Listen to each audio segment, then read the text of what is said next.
Kodaikanal 7 road சந்திப்பு அருகே உள்ள தங்கும் விடுதியிலிருந்து வெளியே வந்த கார் மீது விலை உயர்ந்த இருசக்கர வாகனம் மோதியதில் பின்னால் அமர்ந்திருந்த இளம்பெண் தலைகீழாக சுற்றி வீசப்பட்ட பதபதிக்கும் சிசிடிவி காட்சிகள் வெளியீடு.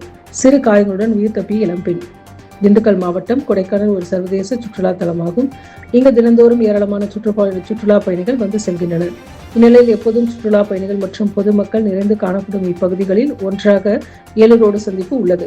இப்பகுதியில் இன்று மாலை வேளையில் தனியார் தங்கும் விடுதியில் இருந்து கார் ஒன்று சாலைக்கு வெளியே வந்துள்ளது. அப்போது இடது பக்கத்திலிருந்து வந்த விலை உயர்ந்த இருசக்கர வாகனம் சற்று வேகத்தில் வந்து கார் மீது மின்னல் வேகத்தில் மோதியதில் பின்னால் அமர்ந்திருந்த இளம்பெண் தலைகீழாக சுற்றி தூக்கி வீசப்பட்டு கீழே விழுந்தார். இதனையடுத்து சிறு காயங்களுடன் உயிர் தப்பினார். மேலும் சாலையோரத்தில் முறையற்ற முறையில் வாகனங்கள் நிறுத்தியதால் இருசக்கர வாகனத்தில் வந்த இளைஞர் எதிரே வாகனம் வருவது தெரியாமல் கார் மீது மோதி இந்த விபத்து நேர்ந்துள்ளது.